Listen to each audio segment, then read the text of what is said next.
ভারতের জন্য বাংলাদেশের মাটি নিরাপদ, গণমাধ্যমে বললেন তামিম ইকবাল। আসন্ন দ্বিপাক্ষিক সিরিজে সফর করলেই শেষ হবে সম্পর্কের টানাপোড়েন। তুলতে পারেননি একটি জটলা এবং গোল এবং গোল।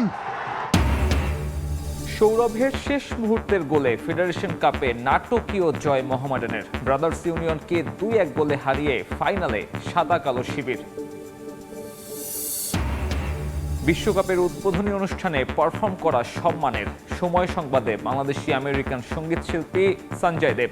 মায়ের অনুপ্রেরণাতেই সফলতা। I was thinking about my parents and I was just proud of all of us.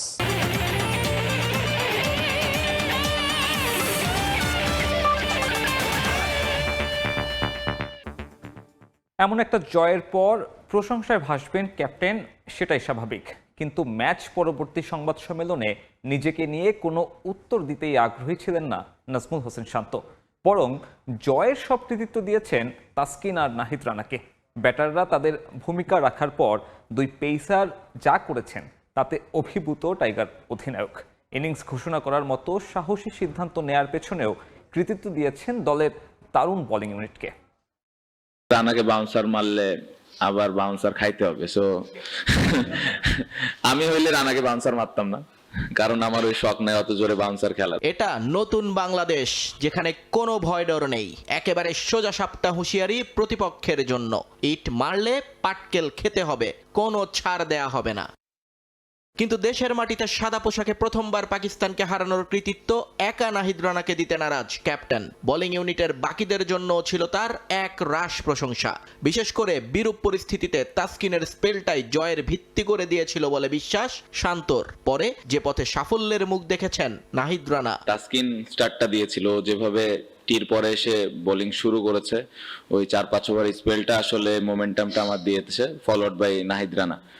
তো রানার আমরা জানি যে ও কত স্পেশাল এবং কত জোরে বল করে, এবং তার সাথে স্কিলটাও স্লোলি ডেভেলপ হচ্ছে। সো অনেক এনজয় করেছে, এবং অপোনেন্ট যেভাবে ভয় পাচ্ছিল ওর এগেইনস্টে, এটা দেখতে অবশ্যই ভালো লাগে। টেস্ট জয়ের পরও একটা বিষয়ে প্রশ্ন তুলে দিয়েছিল প্রেস মিটে, চতুর্থ দিনে মুমিনুলের ব্যাটিং। পরিস্থিতি অনুযায়ী আরও একটু দ্রুত উইলোবাজি করতে পারতেন কিনা মিনি, সে প্রশ্ন ছিল শান্তর কাছে। ব্যাটিং কোচ মোহাম্মদ আশরাফুলের মতোই নিজের সতীর্থের পক্ষে ব্যাটিং শান্তর। সোজা জানিয়ে দিলেন ঢাকা টেস্টে দলের প্রয়োজন এবং চাহিদা মেনেই ব্যাটিং করেছেন সবাই। এই টেস্ট ম্যাচে কেউ স্লো ব্যাটিং করেনি। কন্ডিশন এবং অপোনেন্টের স্ট্রেংথ অনুযায়ী আমাদের যেভাবে ব্যাটিং করার দরকার ছিল, আমরা এক্স্যাক্টলি ওভাবেই ব্যাটিং করেছি। এই টেস্টে কিংবদন্তিদের তালিকায় নাম লেখানোর সুযোগ পেয়েছিলেন শান্ত। তৃতীয়বারের মতো টেস্টে জোড়া সেঞ্চুরির খুব কাছ থেকে ফিরতে হয় তাকে, কিন্তু এ নিয়ে কোনো আক্ষেপ নেই অধিনায়কের। তিনি বরং বোর্ডের কাছে কয়েকটা দাবি তুলে ধরলেন সতীর্থ পেসার এবং টেস্ট ক্রিকেটারদের জন্য। আমাদের পেস বোলারদেরকে আরেকটু ভালোভাবে মেনটেন করা, ওদেরকে আরো কিভাবে মেনটেন করা যায়, এই জিনিসটা আমি বলবো যে ওদের দিকে আরেকটু নজর রাখা। এবং আমার মনে হয় যে যারা পুরো টেস্ট টিমটা আছে বা টেস্ট শুধু খেলে, তাদেরকে আরো একটু কিভাবে অপরচুনিটিস দেওয়া যায়, আর একটু কিভাবে ইম্পর্টেন্স দেওয়া যায়। সিলেটের দ্বিতীয় টেস্টের আগে একটা মাইল ফলক হাতছানি দিচ্ছে শান্তকে। লাক্কাতুরায় জয় পেলে মুশফিককে ছাড়িয়ে তিনি হয়ে যাবেন বাংলাদেশের সবচেয়ে বেশি টেস্ট জয়ী অধিনায়ক। নিয়ন মুহাইমিন, সময় সংবাদ, ঢাকা। দেশের মাটিতে প্রথমবারের মতো পাকিস্তান বধের পর উচ্ছ্বসিত মিরপুর শেরেবাংলা জাতীয় স্টেডিয়ামে খেলা দেখতে আসা সমর্থকরা। শান্তর অধিনায়কত্বের সঙ্গে নাহিদ রানার দুর্দান্ত বোলিংয়ে মুগ্ধ তারা।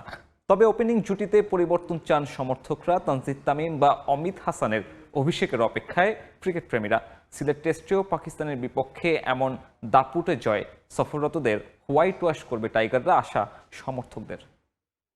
এক্সাইটেড, বাংলাদেশ ফার্স্ট টাইম পাকিস্তানের সাথে দেশের মাটিতে প্রথম টেস্ট জয়লাভ করছে। আসলে অস্ট্রেলিয়া ইংল্যান্ড যখন টেস্ট করতো, তো ওই খেলাগুলো দেখতে আকর্ষণ বাড়তো। আজকে খেলাটা উপভোগ করে সেম ওই রকম একটা আনন্দ উৎসব পেয়েছি, আলহামদুলিল্লাহ খুবই খুশি। শান্ত এক কথায় বলতে গেলে অসাধারণ ক্যাপ্টেন্সি, তার ফিল্ডিং সেট আপ, তার ব্যাটিং বলতে গেলে এক কথায় অসাধারণ। আমি একটু আগে একটা উপরে পাকিস্তানি সাংবাদিককে বলতে শুনলাম তার নিজের দেশের নামেই, যে এরা কী করবে। তা আমরা ভালো খেলতেছি পাকিস্তানের বিপক্ষে, হলে আমরা চাই এভাবে বিদেশি প্রতিপক্ষের বিপক্ষে আমরা ডমিনেট করে খেলতে চাই আমরা এইভাবে। আমার কাছে মনে হয় ওপেনিং জুরিটাতে যদি একটু অল্টারনেটিভ অপশন করা যায়, কারণ আমরা অনেক দিন ধরে মাহমুদুল হাসান জয়কে দেখছি, নিঃসন্দেহে উনি ভালো, তবে আমরা অমিত হাসানের ডেবু বা তানজিদ তামিমের ডেবুটা হলে আমার মনে হয় ব্যাটিং সাইডটা আরটু বেটার হবে বলে মনে হয়। লাঞ্চের আগে এভাবে সাহসী সিদ্ধান্ত, আমরা বাসবল ক্রিকেট যেটা বলে ম্যাককালামের মাধ্যমে আসছে, সেটার অনেকটা ফিল পাইছি যে ইংল্যান্ডের মতো একটা সাহসী সিদ্ধান্ত শান্ত ভাই নিয়েছে। বাংলাদেশ যখন এই অল্প রানে ইনিংসটা আর কি ঘোষণা করলো, তখন ভাবছিলাম যে ম্যাচটা আমাদের অনুকূলে নেই। তো আমাদের যে তরুণ উদীয়মান প্লেয়ার নাহিদ রানা, তার নৈপুণ্য দেখিয়েছে, ফাইবার পেয়েছে। বিশেষ করে নাহিদ রানার যে ফাইবারটা আজ খুব ভালো লেগেছে। আলহামদুলিল্লাহ আমরা জয়লাভ করেছি, আশাবাদী সিলেটও আমরা জয়লাভ করব। স্পিনার এবং পেসারদের কম্বিনেশনেই আজকে আমরা এই দুর্দান্ত জয়টা পেয়েছি। তাইজুল ভাই, মিরাজ ভাই, বিশেষ করে মিরাজ ভাই এর আগের ইনিংসে 5টা উইকেট পেয়েছেন। সব মিলে বলা যায় হচ্ছে পেসার এবং স্পিনার সকলেরই ভূমিকা রয়েছে, যার ফলে হচ্ছে আমরা জয়লাভ করি। ভারতীয়দের জন্য বাংলাদেশের মাটি সবচেয়ে নিরাপদ। আসন্ন দ্বিপাক্ষিক সিরিজে টিম ইন্ডিয়া বাংলাদেশ সফর করলে ক্রিকেট সম্পর্কে যে টানাপোড়েনের সৃষ্টি হয়েছিল তা স্বাভাবিক হয়ে যাবে। ভারতীয় গণমাধ্যমে দেয়া সাক্ষাৎকারে এমনটাই জানিয়েছেন বিসিবি সভাপতি তামিম ইকবাল। ব্যাটিং রোধে রাষ্ট্রীয় আইন করার ব্যাপারে আইন ও জাতীয় সংসদের স্পিকারের সঙ্গে কথা হয়েছে বলেও জানিয়েছেন তিনি। আমরা ইন্ডিয়াতে যেতে চাই না। আমিনুল ইসলাম বুলবুলের বোর্ডের সময় এক কাণ্ডে তোলপাড় হয়েছিল ক্রিকেট বিশ্বে। কর্তাদের সিদ্ধান্তে বিশ্বকাপ মিস করতে হয়েছিল ক্রিকেটারদের, যার প্রেক্ষিতে সম্পর্ক খারাপ হয় আইসিসির সঙ্গে। ক্রিকেটের নিয়ন্ত্রক সংস্থার চেয়ারম্যান ভারতীয় হওয়ায় বিসিসিআইয়ের সঙ্গেও শুরু হয় টানাপোড়েন। বুলবুলের বোর্ডের এমন কর্মকাণ্ডের প্রথম সমালোচনা করেছিলেন তামিম ইকবাল। বিষয়গুলো নিয়ে ভারতীয় গণমাধ্যম ইন্ডিয়ান এক্সপ্রেসে কথা বলেছেন বর্তমান বোর্ড সভাপতি, যে সিদ্ধান্তকে চরম ভুল হিসেবে দেখছেন তিনি। বিশ্বকাপ নিয়ে যখন সমস্যা তৈরি হলো, সম্ভবত আমি প্রথম মুখ খুলেছিলাম। আগের প্রশাসন যেভাবে বিষয়টি সামলেছে তা ঠিক ছিল না। আইসিসি নমনীয় ছিল, সমাধানের পথও ছিল। আমাদের সেটি খুঁজে বের করা উচিত ছিল। আমরা কোনো আলোচনা ছাড়াই একটি বিশ্বকাপ ছেড়ে দিলাম। ওই দলে এমন কিছু খেলোয়াড় থাকতে পারে যারা হয়তো আর কখনো বিশ্বকাপে খেলার সুযোগ পাবে না। ভারতীয় বোর্ডের সঙ্গে বাংলাদেশের সম্পর্কই বা কী পর্যায়ে আছে? দায়িত্ব নিয়ে তামিম কথা বলেছেন কি বিসিসিআই এর প্রধানের সঙ্গে? মুস্তাফিজের যে বিষয় নিয়ে এত বড় ঘটনার জন্ম হলো, সেগুলোর সমাধান কিভাবে হবে? স্থগিত সিরিজেরই বা ভবিষ্যৎ কি? মিথুন মানহাসের সঙ্গে ক্রিকেট খেলেছি। আইপিএলে আমরা একই দলে ছিলাম। তিনি ঢাকা লিগে খেলার জন্য অনেকবার বাংলাদেশে এসেছেন। আমাদের মধ্যে খুব ভালো সম্পর্ক। এই দায়িত্বে আসার পর এখনও তার সঙ্গে বসার সুযোগ হয়নি। এখন দেশের নিরাপত্তা ব্যবস্থা চমৎকার, কোনো সমস্যা বা নিরাপত্তা ঝুঁকি নেই। ভারতের জন্য তা কখনোই ছিল না। ভারত দল যখন এখানে আসে, পুরো স্টেডিয়াম কানায় কানায় পূর্ণ থাকে। মানুষ এই লড়াইটা ভালোবাসে। একটা দ্বিপাক্ষিক সিরিজ দুই পক্ষের সামনে এগিয়ে যাওয়ার দারুণ উপায় হতে পারে। ফিক্সিং বেটিং নিয়ে কঠোর অবস্থানে বর্তমান প্রশাসন। ক্রিকেটের এই বিস্ফোরা রোধে রাষ্ট্রীয় আইনের ব্যাপারে চেষ্টা করছে বিসিবি। বেটিং রোধে রাষ্ট্রীয় আইন করা সম্ভব। জাতীয় সংসদের স্পিকার টেস্ট ম্যাচ দেখতে এসেছিলেন। আমি বিষয়টি তার কাছে উত্থাপন করেছি। আমি ক্রীড়ামন্ত্রী এবং স্বরাষ্ট্রমন্ত্রীর সঙ্গেও কথা বলেছি। আমি শুধু বেটিং নয়, বরং ক্রীড়া দুর্নীতির ওপর একটি আইন চাই। বিসিবির অ্যাকাউন্টে থাকা এফটি শুধু ব্যাংকে রেখে দেওয়ার জন্য নয়, এই অর্থ ক্রিকেট ও ক্রিকেটারদের উন্নয়নে খরচ করতে চান তামিম। তারেক হাসান শিমুল, সময় সংবাদ। অস্ট্রেলিয়ার বিপক্ষে সিরিজে পুরস্কার হিসেবে গাড়ি জেতার সুযোগ পাচ্ছেন বাংলাদেশি ক্রিকেটাররা। সিরিজের most valuable Bangladeshi player award partner হিসেবে বিসিবির সঙ্গে যুক্ত হলো অটোমোবাইল প্রতিষ্ঠান চেরি। আর্থিকভাবে বোর্ডকে আরও সমৃদ্ধ করতে চান সভাপতি তামিম ইকবাল। বিসিবির সুনাম ফেরাতেও বদ্ধপরিকর তিনি। 2005 সালে নাফিস ইকবাল সবশেষ বাংলাদেশি ক্রিকেটার হিসেবে উপহার পেয়েছিলেন গাড়ি। 21 বছর পর সেই স্মৃতি ফেরালেন তার ভাই তামিম ইকবাল। বিসিবি সভাপতি জানিয়েছেন, আবারও গিফট হিসেবে গাড়ি পেতে যাচ্ছেন ক্রিকেটাররা। অস্ট্রেলিয়ার বিপক্ষে আসন্ন ওয়ানডে ও টি-20 হোম সিরিজেই দেখা যাবে তা। গাড়ি প্রস্তুতকারী চীনা প্রতিষ্ঠান চেরির সঙ্গে চুক্তি করেছে ক্রিকেট বোর্ড। বাংলাদেশ অস্ট্রেলিয়া সিরিজের most valuable Bangladeshi player award partner হিসেবে থাকবে কোম্পানিটি। যে রেপুটেশন ড্যামেজগুলো হয়েছিল বিসিবির, ওই জায়গা থেকে বের হয়ে এসে চেরির মতো ব্র্যান্ডরা আসা শুরু হয়েছে। এরকম বড় বড় কোম্পানি যতটুকু বাংলাদেশ ক্রিকেটের সাথে অ্যাসোসিয়েট হওয়া শুরু হবে, এটা আমাদের ক্রিকেটের জন্য বেটার, প্লাস আমাদের ক্রিকেটারদেরকেও একটা ইনসেনটিভস দেওয়া কোনো সিরিজে ভালো করার জন্য। অস্ট্রেলিয়া কাপের জন্য ফ্রি গাড়ি নিতে হবে বিকজ অফ তামিম ভাই আই এম হিয়ার টুডে। গেল কয়েকটা বছর একের পর এক ঘটনায় নেতিবাচক খবরের শিরোনামে থেকেছে দেশের ক্রিকেট। সেই দুর্নাম ঘোচাতে চান তামিম। দেশের সবচেয়ে ধনী 1300 কোটির বোর্ডকে আর্থিকভাবে আরো সমৃদ্ধ করার লক্ষ্য তার। সবচেয়ে বড় যে জিনিসটা নিয়ে কাজ করতে হবে, ইটস দ্য রেপুটেশন। যত কম আউটসাইড ক্রিকেট নিয়ে আলোচনা হবে, যত ক্রিকেটিং অ্যাক্টিভিটিস নিয়ে ডেভেলপমেন্ট নিয়ে আমরা কথা বলবো, সো রেপুটেশন জিনিসটা এভাবে আস্তে স্টেপ বাই স্টেপ জিনিসটাকে ঠিক করতে হবে। ক্রিকেটারদের ফ্যাসিলিটিস আমি কিভাবে বাড়াতে পারি, বিসিবির আয় আমরা কিভাবে বাড়াতে পারি, কিভাবে আরো স্পন্সরসদেরকে অ্যাট্রাক্ট করতে পারি, দিস আর মাই জবস।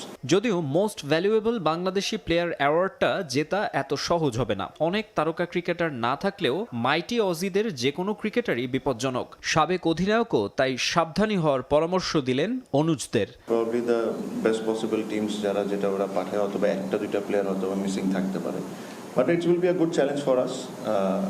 এই চ্যালেঞ্জটাকে আমরা কিভাবে নিতে পারি, আই এম শিওর যারা এটার দায়িত্ব আছেন, coaches, captain, selectors, I am sure they are working on it. সম্প্রতি ঘরের মাঠে স্পোর্টিং পেস সহায়ক উইকেটে খেলে সাফল্য পেয়েছে বাংলাদেশ। অস্ট্রেলিয়া সিরিজও ভালো উইকেটে আয়োজন করতে চায় বিসিবি। মাকসুম আলম খান, সময় সংবাদ, ঢাকা। এবারে ফুটবল। সৌরভের শেষ মুহূর্তের গোলে ফেডারেশন কাপে নাটকীয় জয় তুলে ফাইনালে মোহামেডান স্পোর্টিং ক্লাব। দ্বিতীয় কোয়ালিফায়ারে ব্রাদার্স ইউনিয়নকে 2-1 গোলে হারিয়েছে সাদা কালোরা। দুটি গোলে করেন সৌরভ দেয়ান। 19 মে কিংস অ্যারেনায় শিরোপার লড়াইয়ে বসুন্ধরা কিংসের মুখোমুখি হবে মোহামেডান। কে জিতবে? কুমিল্লায় চলছিল ম্যাচের যোগ করা সময়ের খেলা। ঠিক তখনই কর্নার থেকে আসা বলে সৌরভের দুর্দান্ত ভলি। মুহূর্তেই বাঁধ ভাঙা উল্লাস মোহামেডান শিবিরে, যা পরে রূপ নেয় হাতাহাতিতে। রক্তাক্ত হন মোহামেডানের মোজাফফরব। পরে যা থামাতে মাঠে নামতে হয় পুলিশ ও কর্মকর্তাদের। তবে শুধু এই একটা গোল নয়, ফেডারেশন কাপের গুরুত্বপূর্ণ ম্যাচের পুরোটা সময় আলো ছড়িয়েছেন এই সৌরভ দেওয়ান। এই ডিসাইডিং ম্যাচে কুমিল্লার শহীদ ধীরেন্দ্রনাথ দত্ত স্টেডিয়ামে ফাইনাল নিশ্চিতের মিশনে দ্বিতীয় কোয়ালিফায়ারে মুখোমুখি হয় মোহামেডান ও ব্রাদার্স ইউনিয়ন। জামালদের নিয়ে শুরু থেকেই আক্রমণাত্মক ব্রাদার্স। দ্বিতীয় মিনিটেই এগিয়ে যাওয়ার সুযোগ, তবে কৌশিকের জোরালো শট আটকে যায় মোহামেডান গোলরক্ষক সুজনের গ্লাভসে। তবে এরপর ধীরে ধীরে ম্যাচের নিয়ন্ত্রণ নিতে শুরু করে সাদা কালোরা। মোহামেডানের একের পর এক আক্রমণে দিশেহারা ব্রাদার্স। ভালো ডিফেন্স করলেও 35 মিনিটে হতাশা ব্রাদার্স ডাগআউটে। দারুণ একটা গোলে সাদা কালোদের লিড এনে দেন সৌরভ দেওয়ান। রহমত মিয়ার দুর্দান্ত লং থ্রো। প্রথমার্ধের শেষ দিকে আবারও আক্ষেপ সঙ্গী হয় জামালদের। ইয়ানসান জালে বল পাঠালেও গোল বাতিল হয় অফসাইডে। একটা পরিষ্কার গোলের যদি ম্যাচের সব নাটক অপেক্ষা করছিল দ্বিতীয়ার্ধের জন্য। শুরু থেকেই আক্রমণ চালায় ব্রাদার্স। স্যামুয়েল শাইকদের অনবরত অন টার্গেট শটে চাপে পড়ে যায় মোহামেডান। বেশ কয়েকটি দারুণ সেভ দেন গোলরক্ষক সুজন, এবং সেটা যেভাবে ড্রপ খেলো। 73 মিনিটে আর জাল অক্ষত রাখতে পারেনি মোহামেডান। জামাল ভুঁইয়ার চোখ ধাঁধানো ফ্রি কিক চেষ্টা করেও ঠেকাতে পারেননি সুজন। অধিনায়কের গোলে জমে ওঠে ম্যাচ। জামাল ভুঁইয়া এরপর দুদলই নিজেদের কৌশলে ম্যাচে এগিয়ে যাওয়ার সর্বোচ্চ চেষ্টা করে। তবে ম্যাচের যোগ করা সময়ের গোলে শেষ হাসি হাসে মোহামেডান স্পোর্টিং ক্লাব। 2-1 ব্যবধানে জয় নিশ্চিত করে ফাইনালে ওঠার উল্লাস করতে থাকে মোহামেডান। হারটা যেন মানতেই পারছিল না ব্রাদার্স। ঠিক তখনই দুদলের ফুটবলারদের মধ্যে শুরু হয় উত্তেজনা। নিরাপত্তা বেষ্টনী ডিঙিয়ে মাঠে ঢুকে পড়ে দর্শক। পরে পরিস্থিতি ঠান্ডা করে পুলিশ। What happened? কিংস অ্যারেনায় আগামী 19 মে ফেডারেশন কাপের ফাইনালে বর্তমান চ্যাম্পিয়ন বসুন্ধরা কিংসের মুখোমুখি হবে মোহামেডান। আমি হোসেন, সময় সংবাদ। দেখছেন খেলার সময়, সঙ্গে থাকুন। ফিফা বিশ্বকাপে না থেকেও থাকছে বাংলাদেশ। 3 দেশের টুর্নামেন্টে বাংলাদেশের হয়ে পারফর্ম করবে সঙ্গীত শিল্পী সঞ্জয়, এবং সেই 3 দেশকে নিয়ে যে বিশ্বমঞ্চে বাংলাদেশকে একমাত্র প্রতিনিধিত্ব করবেন বাংলাদেশ থেকে উঠে আসে এই সঙ্গীত শিল্পী। বিশ্বকাপের আসরে আমন্ত্রণ পেয়ে প্রথমবারের মতো সময় টেলিভিশনের সাথে একান্ত আলাপে এমনটাই জানিয়েছেন তিনি। যুক্তরাষ্ট্রের লস অ্যাঞ্জেলেস থেকে লস্কর আল মামুনের রিপোর্ট। সময়ের হিসেবে বাকি 1 মাসেরও কম। এরপরই পর্দা উঠবে বিশ্বকাপ ফুটবলের 23তম আসরের। বিশ্বকাপ ঘিরে বরাবরই ফুটবল উন্মাদনায় মেতে ওঠেন বাংলাদেশের ফুটবল প্রেমীরা। এবার তাতে যোগ হয়েছে নতুন মাত্রা। ফুটবল বিশ্বকাপের ইতিহাসে এই প্রথম কোনো বাংলাদেশি শিল্পী থাকছেন উদ্বোধনী অনুষ্ঠানে। মঞ্চ মাতাবেন বিশ্বের নামিদামি শিল্পীদের সঙ্গে। কানাডার টরন্টোর বিএমও ফিল্ডে উদ্বোধনী অনুষ্ঠানে কানাডিয়ান আইকন মাইকেল বুলে এবং অ্যালানিস মরিসেট সহ আরও খ্যাতনামা শিল্পীদের সঙ্গে পারফর্ম করবেন এই বাংলাদেশি বংশোদ্ভূত সঙ্গীত শিল্পী। কয়েকদিন আগেই ফিফা থেকে আনুষ্ঠানিক আমন্ত্রণ পান বাংলাদেশি আমেরিকান তরুণ সঙ্গীত প্রযোজক ও শিল্পী সঞ্জয় দেব, যা কেবল বাংলাদেশ নয় দক্ষিণ এশীয় অঞ্চলের জন্য এক বিশেষ সম্মান। এ ঘোষণার পরপরই সঞ্জয় হয়ে উঠেছেন বাংলাদেশ তথা বাংলা ভাষাভাষী মানুষদের মধ্যমণি। দেশি বিদেশি গণমাধ্যমের শিরোনাম হন তিনি।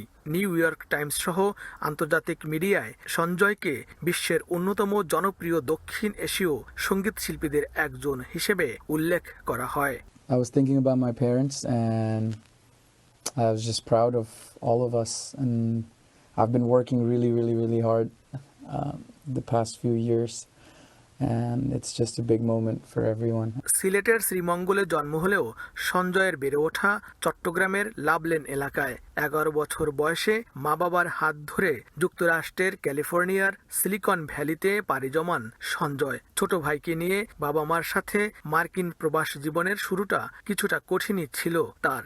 মা মিতা দেবের গানে তবলায় সহযোগিতার মাধ্যমে সঙ্গীতের যাত্রা শুরু সঞ্জয়ের। আমার মা একজন সঙ্গীত শিল্পী আর ওনার সাথে আমি তবলা বাজাতাম because she's a singer and she needed someone to play percussions, so that was my upbringing. আর বাঙালিদের পরিবারের যে কোনো ইভেন্টের nucleus is music and dance and arts, so we're known in the world to be really good at music. বিরল এই সম্মানের পেছনে মা বাবার আশীর্বাদ আর কঠোর পরিশ্রমের কথা উল্লেখ করে ফিফার গাইডলাইন মেনে বাংলাদেশের সংস্কৃতিকে বিশ্ব দরবারে তুলে ধরার দৃঢ় প্রত্যয় ব্যক্ত করেন 34 বছর বয়সী এই তারকা শিল্পী।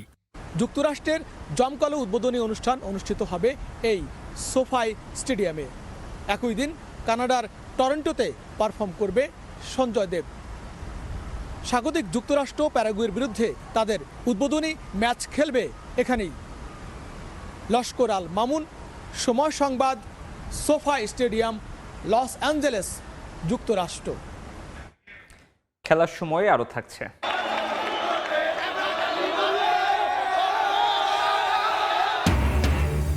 বার্সেলোনার লা লিগা শিরোপা উদযাপনে ফিলিস্তিনের পতাকা হাতে লামিনে ইয়ামাল। নেটিজেনদের প্রশংসা করলেও হ্যান্সি ফ্লিকের আপত্তি। বিশ্বকাপের রঙে ধীরে ধীরে রঙিন হচ্ছে কানাডার টরন্টো।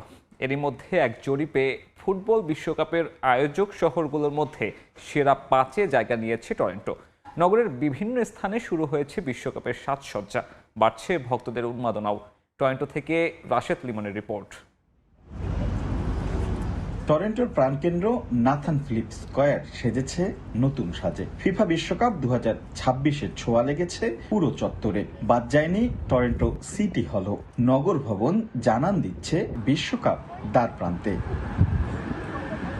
তাই তো বিশ্বকাপকে ঘিরে উন্মাদনা বাড়ছে নগর জুড়ে। বিভিন্ন ভ্রমণ ও ক্রীড়া বিশ্লেষকদের জরিপে বিশ্বকাপের সবচেয়ে আকর্ষণীয় আয়োজক শহর হিসেবে উঠে এসেছে টরন্টোর নাম। তালিকায় আরও আছে New York, Los Angeles, Mexico City ও মায়ামি। বিশ্বকাপের জন্য তারা কিভাবে তাদের সিটিটাকে সাজাচ্ছে এজন্য আমার আশা, আর আমি এই জন্য আসছি ডাউনটাউনে দেখার জন্য। সবাই আসলে অধীর আগ্রহ অপেক্ষা করছে যে কবে আসলে জুনের 11 বা 12 তারিখে স্টার্ট হবে, ওই দিনটা আসবে। দিন যতই বাড়ছে উত্তেজনার পারদ বাড়ছে এখানে। শুধু স্টেডিয়াম নয়, বিশ্বকাপ চলাকালে ঐতিহাসিক ফোর্ট ইয়র্ক, দ্য বেন্টওয়ে এলাকাকে the world in a city থিমে সাজানো হবে, যেখানে টরন্টোর বহু সাংস্কৃতিক পরিচয় তুলে ধরা হবে। I feel very excited. I think Toronto is going to be a great city for the World Cup. I think there's a lot of fans here who love football. I think it's a great experience coming to Toronto because of the diversity and the love for the city, the love for the culture, the sport. and obviously Messi. ধারণা করা হচ্ছে FIFA বিশ্বকাপ চলাকালে শুধু টরেন্টোতেই 3 লাখের বেশি out of town দর্শক ও পর্যটকদের সমাগম ঘটবে। প্রথমবারের মতো এত বড় আয়োজন, তাই তো ধীরে ধীরে যেন উৎসবের নগরে রূপ নিচ্ছে টরেন্টো। আর এই আয়োজনকে স্মরণীয় করে রাখতে নিজেদের উজাড় করে দিচ্ছে নগর কর্তৃপক্ষ। রাশেদ লিমন, সময় সংবাদ, টরেন্টো, কানাডা। দেখছেন খেলার সময়, সঙ্গে থাকুন। আবারও স্বাগত খেলার সময়। 29তম লা লিগা শিরোপা জয়ে উৎসবে মেতেছিল গোটা বার্সেলোনা। ছাদ খোলা বাসে বিজয় প্যারেড করেন ফুটবলাররা। ন্যু ক্যাম্প থেকে বার্সেলোনার প্রাণকেন্দ্র পাসেইগ দা গ্রাসিয়া পর্যন্ত প্যারেড করেন এই দলের সদস্যরা। চিরপ্রতিদ্বন্দ্বী রিয়াল মাদ্রিদকে হারিয়ে শিরোপা জেতায় উৎসব বেড়ে গেছে বলে জানান ভক্তরা।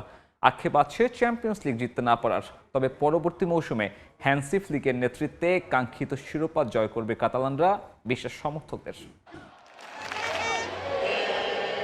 রঙিন এক রাতের পর আলো ঝলমলে সকাল। বার্সেলোনার আকাশে লেগেছিল লাল নীল রঙের আবির। সূর্যের আলো উঠতেই কাতালান রঙে ঠেকে যায় পুরো শহর, পরিণত হয় উৎসবের নগরীতে। কারণ এক রাত আগেই যে চিরপ্রতিদ্বন্দ্বী রিয়াল মাদ্রিদকে 2-0 গোলে হারিয়ে লা লিগার 29তম মুকুট জিতেছে বার্সেলোনা। লা লিগা ট্রফি হাতে ছাদখোলা বাসে শহর জুড়ে শোভাযাত্রা করেন বার্সেলোনার ফুটবলাররা। রাস্তার দুই পাশে তখন হাজারো ভক্তের ঢল। কারো হাতে ক্লাবের পতাকা, কেউ আবার প্রিয় খেলোয়াড়ের নাম লেখা জার্সি পরে সামিল হয়েছেন উৎসবে।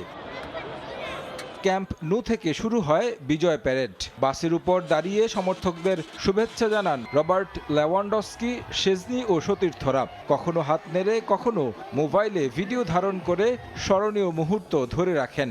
এমন উৎসবের মুহূর্তে সমর্থকরাও জানিয়েছেন তাদের ভালোবাসা।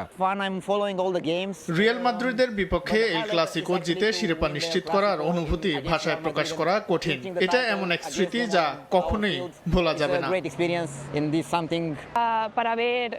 ছোটবেলা থেকেই তিনি বার্সেলোনার সমর্থক। পরিবারের সেই ভালোবাসা এখন তার মধ্যেও ছড়িয়ে গেছে। তাই প্রিয় ক্লাবে শিরোপা উদযাপন কাছ থেকে দেখতে রাস্তায় নেমেছেন তিনিও। পুরো শহর জুড়েই উৎসবের আবহ। ট্রাফিক বন্ধ থাকায় রাস্তায় অনেক সমর্থককে দেখা গেল ফুটবল খেলায় মেতে উঠতে। কেউ ছাদে দাঁড়িয়ে, কেউ বা বারান্দা থেকে দেখছেন এই শোভাযাত্রা। এই মৌসুমে শুধু লা লিগা নয়, স্প্যানিশ সুপার কাপটাও নিজেদের ঘরে তুলেছে বার্সেলোনা। নতুন কোচ হ্যান্সি ফ্লিকের অধীনে দলটি যেন ফিরে পেয়েছে নিজেদের হারানো পরিচয়। বর্তমান বার্সেলোনা শুধু একটি দল নয়, বরং একটি পরিবার। আর সেই ঐক্যই এমন সাফল্য এনে দিচ্ছে। মৌসুমটা ভালো শুরু করতে পারেনি বার্সেলোনা, তবে সময়ের সঙ্গে দলটা গুছিয়ে নিয়েছে। যদিও আমরা চ্যাম্পিয়ন লিগ জিতিনি, তবে এই মৌসুমে 2টি শিরোপা এসেছে। আশা করি পরের মৌসুম চ্যাম্পিয়ন্স লিগও জিতব। প্যারেড চলাকালে মজার মুহূর্ত ছিল চোখে পড়ার মতো। বাসের ছাদে বসে ছিলেন শেজনি, আর মজার ছলে সতীর্থ গোলরক্ষককে ইন্টারভিউ নিতে দেখা যায় লেভানডস্কিকে। লামিন ইয়ামালকে দেখা গেল ভিন্ন দৃশ্যে। ফিলিস্তিনের পতাকা হাতে তিনি সামিল হয়েছেন বিজয় প্যারেডে। জানিয়ে চলছে নানা আলোচনা। দিনের আলো গড়িয়ে বিকেল নামলেও কমেনি উন্মাদনা। বার্সেলোনার কেন্দ্রীয় সড়ক পেসেগ দে গ্রাসিয়া তখনও জনসমুদ্র। তারেক হাসান শিমুল, সময় সংবাদ। ফিলিস্তিনের পক্ষে সরাসরি সংহতি প্রকাশ করেছেন বার্সেলোনা সুপারস্টার লামিন ইয়ামাল। ব্লগরানারদের লা লিগা জয়ের ট্রফি প্যারেডে ফিলিস্তিনের পতাকা উড়িয়েছেন তিনি, যা মুহূর্তেই ভাইরাল নেট দুনিয়ায়। যদিও লামিন ইয়ামালের এই উদযাপনকে নেতিবাচক হিসেবে দেখছেন বার্সা কোচ হ্যান্সি ফ্লিক।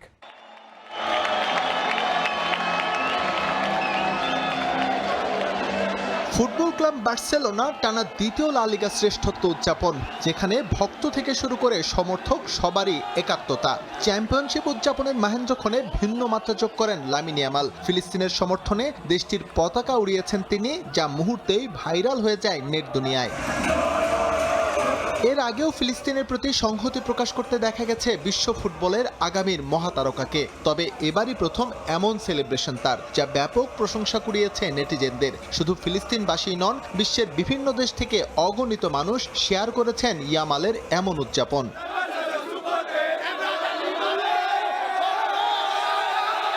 আন্তর্জাতিক গণমাধ্যম আল জাজিরার দাবি, স্পেনের কাতালোনিয়াকে বিবেচনা করা হয় ফিলিস্তিনের সমর্থনের কেন্দ্র হিসেবে। ইউরোপের প্রো প্যালেস্টিনিয়ান কার্যক্রমগুলোর বেশিরভাগই অনুষ্ঠিত হয় সেখানে। শুধু তাই নয়, 2022 সালে কাতালানদের সংসদে ইউরোপের মধ্যে সর্বপ্রথম ফিলিস্তিনিদের উপর ইসরায়েলের আক্রমণকে অপরাধ হিসেবে স্বীকৃতি দেওয়া হয়। এছাড়াও গেল বছর এখানেই ফিলিস্তিনের সঙ্গে একটি প্রীতি ফুটবল ম্যাচ খেলে কাতালানরা। এসব কার্যক্রমের জন্যই লামিন ইয়ামালের মধ্যে ফিলিস্তিনের প্রতি একটি সহানুভূতি তৈরি হয়েছে বলে মনে করেন অনেকেই, যদিও বিষয়টিকে নেতিবাচক হিসেবে দেখছেন বার্সা কোচ হান্সি ফ্লিক।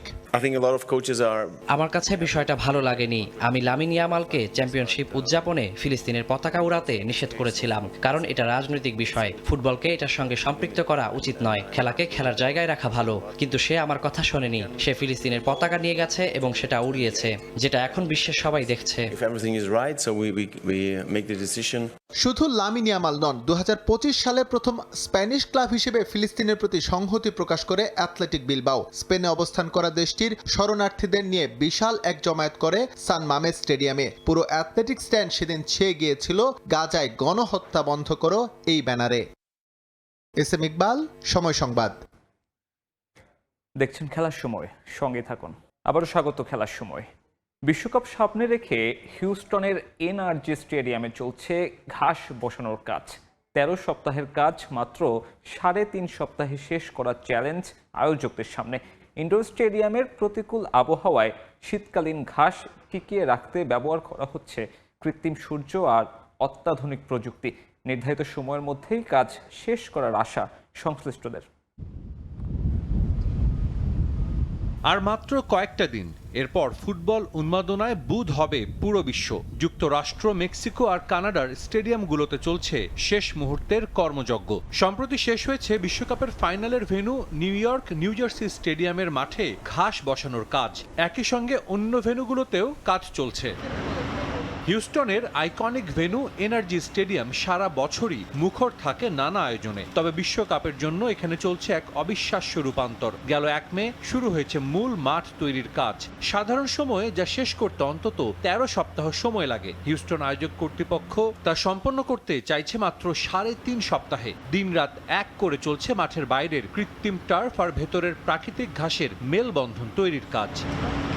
ফিফার কঠিন মানদণ্ড বজায় রাখতে ব্যবহার করা হচ্ছে বিশেষ প্রজাতির কেন্টাকি ব্লু ঘাস। হিউস্টনের উত্তপ্ত আবহাওয়ায় এই শীতকালীন ঘাস টিকিয়ে রাখা এক বিরাট চ্যালেঞ্জ। কিন্তু অত্যাধুনিক শীতাতপ নিয়ন্ত্রণ ব্যবস্থা আর কৃত্রিম সূর্যালোক ব্যবহার করে তৈরি করা হচ্ছে নতুন সবুজ গালিচা। আমরা গত 7 বছর ধরে এই প্রজেক্ট নিয়ে কাজ করছি। সূর্যালোক ছাড়া ঘাস মরে যায়, তাই ইনডোর স্টেডিয়ামে ঘাসকে সজীব রাখতে আমরা কৃত্রিম আলোর ব্যবস্থা করছি। এখন আমরা মাঠের বাইরের দিকের কৃত্রিম ঘাস তৈরির কাজ করছি। মাঠের মূল অংশটি হবে প্রাকৃতিক ঘাসের, তবে বাইরের অংশটি কৃত্রিম ঘাস দিয়ে তৈরি করা হবে, যাতে ম্যাচের সময় যাতায়াত ও এলইডি বোর্ড সহ চারপাশের আনুষঙ্গিক জিনিসের চাপ সহ্য করতে পারে। আমরা আশা করছি মে মাসের 25 তারিখের মধ্যে ঘাস বসানোর কাজ শেষ হবে।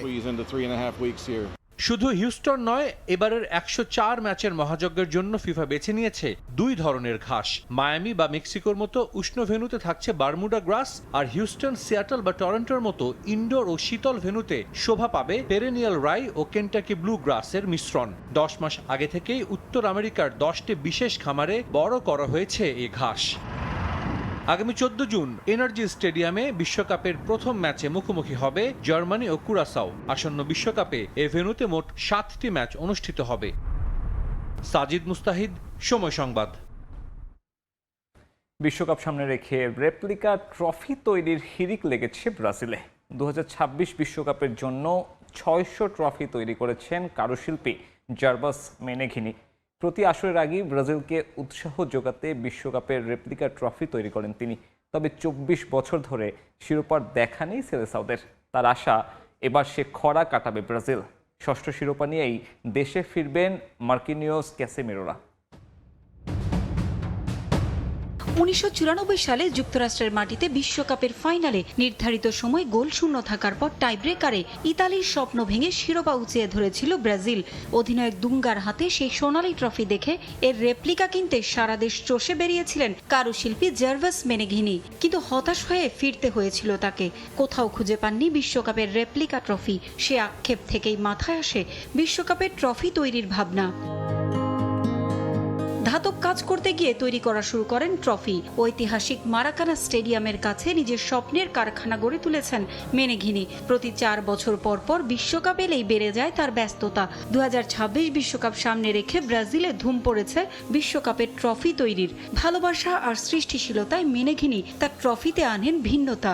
এসব ট্রফি ছাঁচ ব্যবহার করে তৈরি করা হয়, সোনালী রং ব্যবহার করা হয় এতে, আবার কিছু ট্রফিতে চকচকে ক্রোম ফিনিশ দেয়া হয়। যুক্তরাষ্ট্র ও ইউরোপের 17টি দেশে মেনেঘিনির তৈরি ট্রফি রপ্তানি করা হয়। বিশ্বকাপের অন্যান্য আসরে 100 থেকে 200টি ট্রফি তৈরি করলেও যুক্তরাষ্ট্র, কানাডা ও মেক্সিকোতে 11 জুন থেকে শুরু হতে যাওয়া বিশ্বকাপ সামনে রেখে 600টি ট্রফি তৈরি করেছেন মেনেঘিনি। 2002 সালে সবশেষ দ্য গ্রেটেস্ট শো অন আর্থের শিরোপা জয়ের পর থেকে খরা শুরু ব্রাজিলের ফুটবলে। এরপর শিরোপা যেন দূরের বাতিঘর হয়ে গেছে সেলেসাওদের জন্য।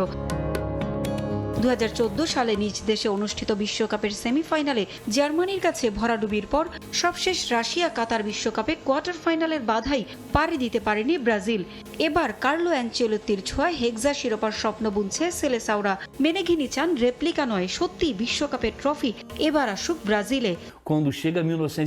মার্কিনিউস, ক্যাসেমিরো, তোমরা জেগে ওঠো, তোমাদের হাত ধরেই শিরোপা জিততে চাই আমরা। ব্রাজিল বিশ্বের অন্যতম সেরা দল, 24 বছর হয়ে গেছে আমাদের শিরোপা নেই। আমি এখন ট্রফি নিয়ে বিভিন্ন স্টেডিয়ামে যাই, তখন খুব অসহায় অনুভব করি। আশা করি এবার তোমরা সফল হয়ে ফিরে আসবে। বিশ্বকাপ মানেই ব্রাজিল জুড়ে উৎসব। কখনো রিও ডি জেনেরোর রাস্তায় মুরাল, কখনো আবার ট্রফি তৈরি করে চমকে দেয়া। পারভিন আক্তার, সময় সংবাদ। দেখছেন খেলার সময়, সঙ্গে থাকুন। আবার স্বাগত খেলার সময়। স্প্যানিশ ক্লাব সেভিয়া কেনার দ্বার প্রান্তে রিয়াল মাদ্রিদের সাবেক ডিফেন্ডার সার্জিও রামোস। গণমাধ্যমের খবর, স্পেনের সাবেক ডিফেন্ডার ও বিনিয়োগকারী সংস্থা 511 ক্যাপিটালের প্রধান শেয়ার হোল্ডারদের সঙ্গে চুক্তি হয়ে গেছে। 2003 সালে সেভিয়ার হয়ে নিজের ক্যারিয়ার শুরু করেন সার্জিও রামোস। তাই এই ক্লাবের প্রতি তার ভালোবাসা সবসময় ছিল বেশি। সেভিয়ায় আলো ছড়িয়ে 2005 সালে রিয়াল মাদ্রিদে নাম লেখান, হয়ে ওঠেন সর্বকালের সেরা ডিফেন্ডারদের একজন। 16 বছরের সম্পর্ক ছিন্ন করে 40 বছর বয়সী ফুটবলার 2023 সালে এক মৌসুমের জন্য সেভিয়াতে ফিরেছেন। সেখান থেকে বর্তমানে মেক্সিকান ক্লাব মন্টেরোর হয়ে খেলছেন তিনি। সেভিয়ায় খারাপ সময়ে এগিয়ে আসেন রামোস। গেল কদিন ধরেই শোনা যাচ্ছিল তার সেভিয়া কেনার খবর। অবশেষে বিনিয়োগকারী সংস্থার সঙ্গে চুক্তি হওয়ার খবরে স্বস্তি ফিরেছে ক্লাব সমর্থকদের মাঝে। এই চুক্তির দাম প্রায় 400 মিলিয়ন ইউরো, যার আওতায় ক্লাবটির মোট শেয়ারের 80% কেনা হবে। প্রতিটি শেয়ারের আনুমানিক মূল্য ধরা হয়েছে 3500 ইউরো।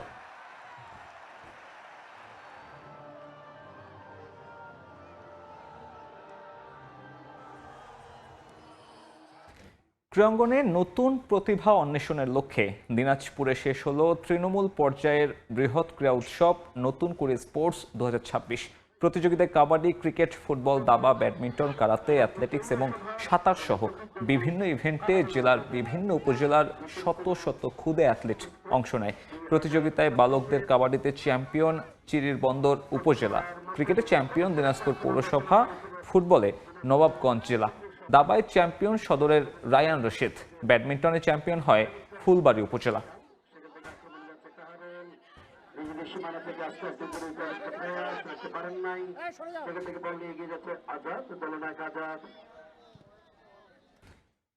এ পর্যায়ে খেলার সময় শীর্ষ সংবাদ জানিয়ে দিচ্ছি আরো একবার। বাংলার মাটিতে পাকিস্তান বধ, নাহিদ রানার পেস আগুনে পুড়ল রেজওয়ানরা। মিরপুর টেস্টে 104 রানের রোমাঞ্চকর জয় বাংলাদেশের, ম্যাচ সেরা শান্ত। ভারতের জন্য বাংলাদেশের মাটি নিরাপদ, গণমাধ্যমে বললেন তামিম ইকবাল। আসন্ন দ্বিপাক্ষিক সিরিজে সফর শেষ করলেই সম্পর্কের টানাপোড়েন শেষ হবে। এবং বিশ্বকাপের উদ্বোধনী অনুষ্ঠানে পারফর্ম করা সম্মানের, সময় সংবাদে জানিয়েছেন বাংলাদেশি আমেরিকান সঙ্গীত শিল্পী সঞ্জয় দেব। মায়ের অনুপ্রেরণাতেই এমন সফলতা।